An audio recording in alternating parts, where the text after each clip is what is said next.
Admiral Zenth Ka, of the Vraxian Empire, stood before the holographic display in the War Council chamber, his forearms gesturing dismissively at the rotating image of a small blue planet.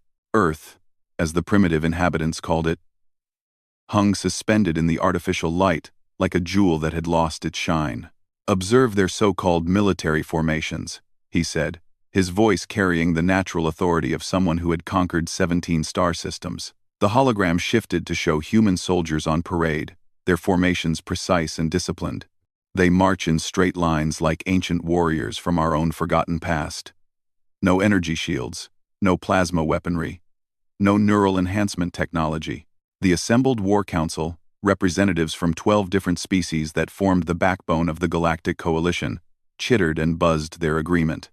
General Thax of the insectoid hive minds clicked his mandibles in what passed for laughter among his kind. "Their weapons still use chemical propulsion," he observed, his compound eyes gleaming with amusement. "Solid projectiles fired by controlled explosions. How delightfully primitive." But it was Captain Urel 9 of the Synthetic Collective who made the observation that would haunt them all. "Most amusing of all," she said, her artificial voice carrying a note of synthetic superiority. "They bring animals with them to war." The hologram shifted again, now showing human military units accompanied by various four-legged creatures. Dogs, the intelligence reports called them. Though to the assembled aliens they looked like nothing more than inefficient biological machines with wet noses and wagging tails. "Look at them," Admiral Zenthka continued, zooming in on a human soldier sharing his rations with one of the beasts. "They waste precious resources feeding creatures that serve no tactical purpose. They form emotional bonds with inferior species instead of focusing on strategic superiority. It is perhaps the clearest sign of their technological and evolutionary backwardness." The War Council erupted in what could generously be called laughter across 12 different species. The crystalline hierarchs resonated at frequencies that made the chamber walls vibrate, while the Aquatic Federation representatives created complex bubble patterns that somehow conveyed deep amusement. Even the usually stoic rock shifter delegates allowed their stone-like faces to crack into what might have been smiles. Dr. Klex Marai, the Coalition's leading xenobiologist, activated his own display showing detailed scans of Earth's animal population. "The psychological weakness this represents cannot be overstated," he began, his tentacles writhing with academic excitement. "These humans have surrounded themselves with thousands of species they call pets and companions. They feed them, shelter them, and even allow them to sleep in their living spaces. Some humans actually form stronger emotional bonds with these animals than with their own kind." He pulled up footage of humans in parks, throwing objects for dogs to retrieve, humans grooming cats, humans riding horses. They have domesticated creatures for millennia, bending their evolution to serve human purposes. Yet they treat them as equals, or even superiors in many cases. It suggests a fundamental flaw in their evolutionary psychology. Admiral Zenthka nodded approvingly. "This is why the conquest will be swift. A species that cannot properly dominate the inferior creatures on their own planet will crumble before true predators like ourselves." Commander Sector of the Raptor clans, whose species had evolved from the apex predators of their homeworld, spread his wing arms in agreement. "On Sec Prime, we eliminated all competing species within 3 centuries of achieving sentience. Only the strong deserve to inherit the galaxy." The discussion turned to tactical preparations. Earth had been isolated for the past 6 months, while the Coalition assembled its forces. All faster-than-light communication had been jammed, and any human vessels that attempted to leave their solar system had been intercepted by automated defense platforms. As far as the humans knew, they were still alone in the universe, blissfully unaware that 47 different alien species had been observing them for decades. "Their military technology is approximately 3 centuries behind our standard equipment," reported Colonel Vex Prime of the Mechanoid Forces. "Their fastest vessels cannot achieve even basic faster-than-light travel. Their largest weapons are fusion-based, crude but effective against their own kind, utterly insignificant against our shielding technology." What none of them mentioned, because it seemed too obvious to warrant discussion, was the complete psychological profile that had been compiled on humanity. The humans fought in formation because they were social creatures who drew strength from proximity to their own kind. They decorated their weapons and vehicles with symbols and images because they were driven by primitive superstition and emotional thinking rather than logical calculation. And most tellingly of all, they brought animals into their military units because they were incapable of the cold, rational detachment required for true warfare. The battle plans were elegant in their simplicity. 3 fleets would approach Earth from different vectors, their weapons charged and shields at maximum. A single demonstration of coalition firepower would convince the humans to surrender immediately. The primitive species would be relocated to designated worlds, where they could continue their simple existence under proper supervision, while Earth itself would be converted into an agricultural world to supply the growing demands of the coalition. As the War Council dispersed, Admiral Zenth Ka remained in the chamber, studying the rotating hologram of Earth. Something about the planet fascinated him, though he couldn't quite identify what. Perhaps it was the unusual diversity of life, or the way the continents were arranged like a puzzle waiting to be solved. Or perhaps it was the innocence of it all. The complete lack of defensive installations in orbit. No signs that the inhabitants even suspected they were being watched. He zoomed in on various locations across the planet's surface. Cities filled with lights and movement. Vast areas of wilderness where the humans had actually preserved space for other species to live undisturbed. Agricultural regions where they grew food not just for themselves but for their animal companions. It was all so wasteful, so inefficient, so perfectly representative of a species that had not yet learned the harsh lessons of galactic survival. His personal aide, a young Vraxian officer named Kenth Za, approached with the final intelligence reports. Admiral, the Psychological Warfare Division has completed their analysis of human emotional responses to violence against their animal companions. And? The responses are extreme, sir. Humans who lose their animal companions in battle often become completely irrational, abandoning tactical considerations entirely. They will charge into certain death to avenge a fallen animal. The xenopsychologists believe this can be exploited to make them even easier to defeat. Admiral Zenth Ka nodded absently. It was exactly what he had expected. A species that allowed emotion to override logic would never be capable of mounting an effective resistance against a technologically superior force guided by pure reason. The invasion fleet was already moving into position. Within 72 hours, the first human settlement would receive the Coalition's ultimatum. Within a week, the conquest of Earth would be complete, adding another primitive species to the growing list of worlds under Coalition protection. What the Admiral could not know, as he stood in his chamber surrounded by the most advanced technology in the known galaxy, was that at that very moment, in a small military base in what humans called Colorado, a young soldier named Lieutenant Sarah Chen was saying goodbye to her partner before deploying to investigate strange readings their deep space monitoring stations had been detecting. Her partner was not another soldier. Her partner was a 3-year-old German shepherd named Atlas, whose eyes held an intelligence that no alien scanning technology had quite managed to understand. Atlas had been with Sarah through 2 tours in hostile territory, had saved her life 4 times, and had developed abilities that the human military was still trying to fully comprehend. As Sarah knelt down to scratch behind Atlas's ears, she whispered the same thing she always said before a mission. "Ready to show them what we're made of, boy?" Atlas wagged his tail once, and looked up at her with eyes that seemed to hold depths no Coalition scientist had ever imagined possible. In the distance, alarms began to sound, as the first alien ships appeared on the edge of the solar system. But, in that small room in Colorado, the true nature of the partnership between human and animal was about to reveal itself to a galaxy that had never encountered anything like it. The Coalition had studied human technology, human psychology, human warfare, and human weaknesses. They had compiled detailed reports on every aspect of human civilization, but they had made one critical error in their analysis. They had assumed that the animals were just animals. The first Coalition vessel materialized above New York City at exactly 0800 hours Eastern Standard Time, its massive triangular hull blotting out the morning sun.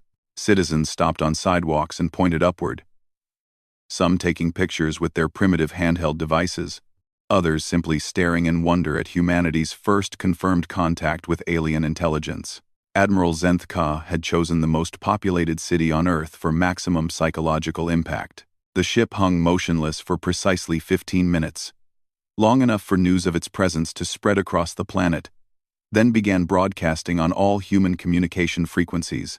"People of Earth," the Admiral's voice boomed across every television, radio, and internet connection simultaneously, translated into hundreds of human languages by Coalition technology. "You are now under the protection of the Galactic Coalition. Surrender your weapons and military installations immediately, and you will be relocated to suitable worlds where you can continue your existence in peace." The response was not what the Coalition had expected.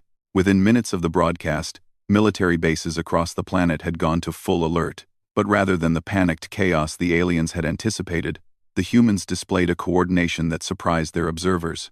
More surprisingly still, at every military installation, soldiers were not abandoning their animal companions as logic would dictate, but rather preparing them for combat as well. Captain Marcus Webb of the United States Marine Corps was checking his equipment when his communication device buzzed with an emergency frequency. Around him, his squad was doing the same. But what caught the attention of the Coalition surveillance drones was that half the squad consisted of animals. Rex, a massive Rottweiler with scars across his muzzle from previous deployments, sat perfectly still as his handler, Corporal Davis, attached a tactical harness equipped with cameras and communication devices. The dog's eyes never left Captain Webb, waiting for orders with a patience and focus that seemed almost supernatural. Maya, a sleek Belgian Malinois, was receiving similar treatment from Sergeant Rodriguez. But Maya's equipment was different. Designed for reconnaissance and stealth operations, the dog seemed to understand the gravity of the situation. Her usual playful demeanor, replaced by an alertness that made the watching aliens uncomfortable. Most unsettling of all was Thor, a German shepherd whose handler had been killed in action 2 years earlier. Thor had continued serving with the unit, somehow understanding and following complex tactical instructions without a dedicated human partner. The dog had developed an almost telepathic connection with the entire squad, anticipating orders before they were given and responding to threats the humans hadn't even noticed yet. Coalition Command was receiving similar reports from observation posts around the globe. In the Australian outback, military units were deploying with dingoes that seemed to navigate terrain no technological device could map. In the mountains of Afghanistan, soldiers worked alongside goats that could detect hidden explosives with accuracy that surpassed the most advanced scanning equipment. Most disturbing were the reports coming from naval vessels. The humans had somehow trained dolphins to serve alongside their naval forces, and these marine mammals were demonstrating capabilities that challenged everything the Coalition thought they knew about non-sentient life forms. Dr. Klex Marai was reviewing the incoming data in growing confusion when his analysis was interrupted by an urgent communication from the lead invasion fleet. "Dr. Admiral Zenthka's voice crackled with static. "We are observing behavior that does not match our psychological profiles. The humans are not surrendering. They are not even showing signs of fear. Instead, they appear to be excited." The footage streaming back to the Coalition command ship showed scenes that defied explanation. Human soldiers were not cowering in their bunkers or fleeing in panic. Instead, they were moving with purpose and determination. Their animal companions matching their energy and focus.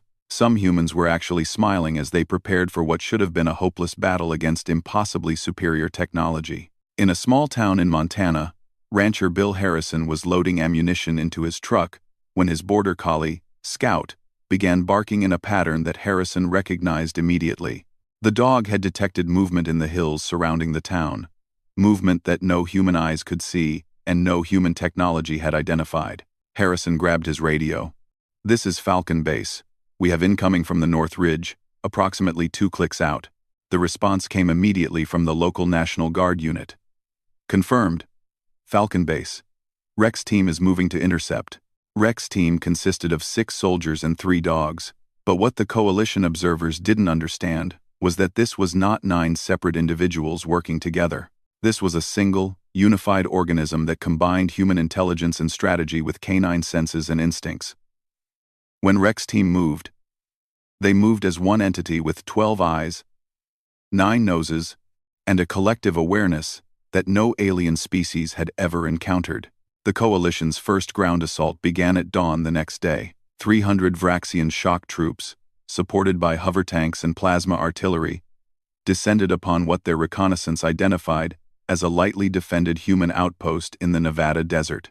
The base consisted of simple concrete buildings surrounded by chain-link fencing.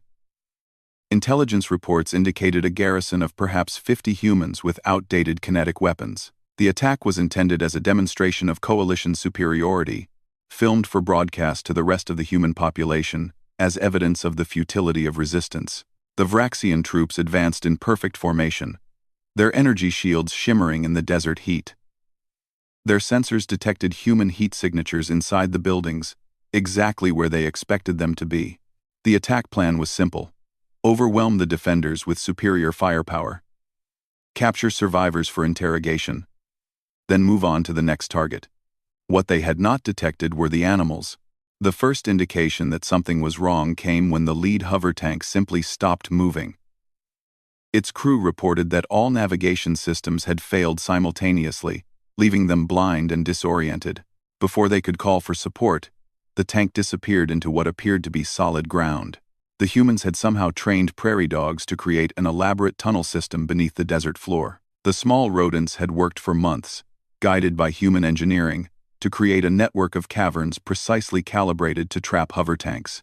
As each Coalition vehicle hit the concealed pits, human soldiers emerged from camouflaged positions to disable them with carefully placed charges. But the real surprise came when the Vraxian infantry found themselves under attack by creatures they had not even known existed. The humans had somehow formed alliances with the local coyote population, and these wild animals fought alongside the human soldiers with a coordination that seemed impossible. Lieutenant Sarah Chen and Atlas were part of the defensive force, but they were operating on a level that none of the Coalition forces could understand. Atlas was not simply following Sarah's commands. He was interpreting her intentions, anticipating her strategies, and making independent decisions that complemented her actions perfectly. When Sarah needed to approach an enemy position undetected, Atlas automatically moved to create a distraction on the opposite side. When Atlas detected an enemy ambush, Sarah immediately understood and adjusted her route without any verbal communication between them. They fought as a single entity with 2 bodies, and the Vraxian soldiers found themselves facing opponents who seemed to know their every move before they made it. The battle lasted 6 hours, and when it ended, the Coalition forces had suffered their first defeat in 300 years of expansion. 200 Vraxian soldiers had been captured, along with most of their equipment, by a force of 50 humans and their animal companions. Admiral Zenth Ka stared at the battlefield reports in growing disbelief. His forces had not just been defeated, they had been outmaneuvered, outfought, and outsmarted by a species they had deemed primitive and a collection of animals they had considered irrelevant. The humans had used hawks to provide aerial reconnaissance that outperformed Coalition scanning technology. They had employed horses to move supplies and personnel across terrain that disabled Coalition vehicles. They had even used domestic cats to infiltrate Coalition positions. The small felines, proving capable of moving through security systems designed to detect much larger threats. But most disturbing of all were the reports of the dogs. Every human military unit seemed to include at least one of these 4-legged creatures, and each one demonstrated abilities that challenged Coalition understanding of biological possibility. They could detect Coalition soldiers at ranges that exceeded human sensory capability. They could navigate in complete darkness through terrain that confused even enhanced alien vision. They could sense fear, aggression, and deception in ways that no technological scanner could match. Dr. Klex Morai was frantically reviewing all available data when he made a discovery that changed everything. The animals were not simply trained, they were evolved. Thousands of years of partnership with humans had created biological capabilities that no natural evolution could produce.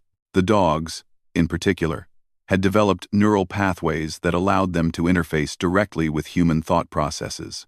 "Admiral," he reported in an emergency communication, "we have been operating under a fundamental misunderstanding. These are not separate species working together. They are symbiotic organisms that have co-evolved into something entirely new. The Admiral reviewed the evidence with growing concern. Footage from the Nevada battle showed human-animal teams functioning with a precision that rivaled the most advanced artificial intelligence. The humans were not giving commands to their animals. They were sharing consciousness with them. As night fell on Earth's first day of interstellar warfare, coalition forces across the planet found themselves facing an enemy they had never encountered before. Not humans with animals, but something entirely different. A hybrid intelligence that combined the best characteristics of multiple species into a fighting force that operated on principles the galaxy had never seen. In the distance, more human forces were mobilizing, and with them came animals the coalition had never even imagined could serve in military roles. Reports were coming in of elephants moving artillery pieces, of ravens serving as communication networks, of wolves that seemed capable of independent tactical thinking. Admiral Zenth Ka realized that everything the coalition thought they knew about Earth had been wrong. The humans had not domesticated animals. They had formed partnerships with them. And after millennia of evolution together, those partnerships had created something the galaxy was not prepared to face. The real war was about to begin. Admiral Zenth Ka stood in his command center watching the tactical displays with growing horror. What had begun as a simple pacification mission had transformed into the coalition's first military disaster in centuries. Reports were streaming in from conflict zones across Earth, each one more impossible than the last. In the Amazon rainforest, coalition ground forces had been completely neutralized by human teams working with jaguars, poison dart frogs, and even the local insect population. The humans seemed capable of communicating with every living thing in their environment, turning the entire ecosystem into a single, vast intelligence network. Off the coast of Japan, coalition naval forces had encountered human submarines accompanied by pods of whales that somehow interfered with sonar systems and guided torpedo attacks with precision that defied explanation. The whale songs were not random vocalizations. They were coordinate transmissions that linked human naval units across thousands of miles of ocean.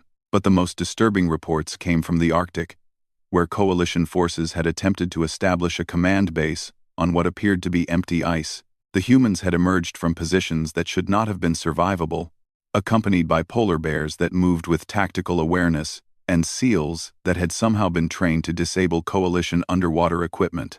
Dr. Klex Marai burst into the command center, his tentacles writhing with excitement and terror. "Admiral, you need to see this immediately. We have been observing only the surface level of human-animal integration." He activated the central hologram, displaying a three-dimensional map of Earth with thousands of colored lines connecting different points across the planet. "These are communication patterns we detected during the past 72 hours of fighting. Every human military engagement has been coordinated through animal-based relay systems that operate faster than our most advanced quantum communications." The Admiral stared at the display. The network was impossibly complex, connecting human forces across continents through chains of animals that included everything from carrier pigeons to dolphin pods to domesticated cats sitting in suburban windows. "How is this possible?" "Sir, the humans have not simply domesticated individual animals. They have integrated themselves into Earth's entire biological network. Every creature on this planet that has had contact with human civilization has been subtly modified through generations of interaction. They are not fighting us with technology. They are fighting us with an entire planet." As if summoned by their conversation, a priority alert flashed across the Admiral's command console. "Sir," his communications officer reported, "we are receiving a transmission from Earth. It is being broadcast simultaneously from every human settlement and military installation." On screen, the hologram dissolved and was replaced by the image of a simple room containing a single human female in military uniform. She appeared calm, almost relaxed, sitting behind a basic wooden desk with her hands folded. Behind her stood a German shepherd dog that looked directly into the camera with eyes that seemed almost human in their intelligence. "I am General Patricia Reynolds, Commander of Earth Defense Forces," the woman began. "I believe you are beginning to understand that your initial assessment of our capabilities was incomplete." Admiral Zenth Ka gestured for his communications officer to respond, but General Reynolds continued before he could speak. "You studied our weapons, our technology, our military formations, And you concluded that we were primitive. You observed our relationships with animals and decided that emotional attachment made us weak. You were wrong on both counts, but your second mistake was the more fundamental one. The dog behind her moved slightly, and somehow the Admiral got the impression that it was not simply responding to its handler, but was actively participating in the communication. What you failed to understand, General Reynolds continued, is that we are not humans who happen to live with animals. We are a symbiotic species that has been co-evolving for thousands of years. Every dog, every cat, every horse, every creature that has chosen to partner with humanity has been part of a collective intelligence that you never detected because you were looking for technology instead of biology. The Admiral found his voice. Impossible. No species achieves sentience through symbiosis. General Reynolds smiled. And the expression was somehow more unsettling than any threat could have been. Admiral Zenth Ka, of the Vraxian Empire, 3rd Fleet Commander, conqueror of 17 star systems. Your personal files indicate that you eliminated all competing species on your homeworld within 3 centuries of achieving spaceflight. You view cooperation as weakness and domination as strength. The fact that she knew his name and personal history sent a chill through the Admiral's forearms. Coalition intelligence was supposed to be unbreachable. The difference between us, she continued, is that when we encountered other intelligent species on our world, we chose partnership instead of domination. When we found creatures with capabilities that exceeded our own, we learned from them instead of destroying them. And when we discovered that cooperation could create something greater than the sum of its parts, we embraced it instead of fearing it. Behind her, the German Shepherd moved again, and this time the Admiral was certain that the dog was somehow contributing to the conversation. Its eyes never left the camera, and its expression held an intelligence that no coalition scanner had been able to measure. "You want to see our ultimate companion?" General Reynolds asked, as if reading his thoughts. "You have been fighting it for 3 days, without realizing what it was." She stood and moved to a window, gesturing for the camera to follow. Outside, the Admiral could see a small military base surrounded by forest. But as he watched, he began to notice details that made no sense. The trees themselves seemed to be moving in patterns, creating barriers and pathways that channeled movement in specific directions. Birds were flying in formations that resembled military reconnaissance patterns. Even the grass appeared to be growing in configurations that provided camouflage and defensive positions. "This is our ultimate companion," General Reynolds said quietly. "Not any individual animal, but the entire biosphere of Earth itself. We did not domesticate other species. We formed a partnership with life itself. Every creature, every plant, every microorganism on this planet is part of a collective intelligence that has been developing for millennia." The camera panned back to show her facing the transmission again, the German Shepherd at her side. "What you are fighting is not a human military force supported by trained animals. You are fighting an entire living planet that has learned to think as one organism." Admiral Zenth-Ka felt something he had not experienced in decades. Genuine fear. "What do you want?" "The same thing we have always wanted," she replied. "To be left in peace, to continue our evolution. You can return to your coalition and report that Earth is defended by forces beyond your understanding. Or you can choose to learn something new." "And if we refuse?" General Reynolds looked down at the dog beside her, and somehow the Admiral got the impression that she was receiving information from it. "Then you will discover what happens when an entire planet decides to defend itself." As if to emphasize her point, every coalition ship in Earth orbit suddenly found their systems experiencing mysterious malfunctions. Not failures exactly, but subtle adjustments that made their weapons less accurate, their shields less effective, their navigation systems slightly unreliable. It was as if the ships themselves were choosing to function poorly. Dr. Klexmorai's analysis console lit up with readings that made no sense. "Admiral, we are detecting quantum-level modifications to our equipment. Something is rewriting our technology at the molecular level." "Bacteria," General Reynolds said, as if she could hear their conversation. modified through centuries of contact with human civilization. They are in your air recycling systems, your food processors, your computer cores. Every ship in your fleet is now hosting Earth organisms that are gently encouraging your technology to be less hostile. 2. The Admiral stared at her in growing comprehension. The humans had not just formed partnerships with animals, they had integrated with the entire ecosystem of their planet. Every living thing on Earth was part of their military force, from the largest mammals to the smallest microorganisms. How? He asked. Time, she said simply. Thousands of years of choosing cooperation over domination, partnership over conquest, symbiosis over exploitation. We learned to speak the language of life itself, and life chose to speak back.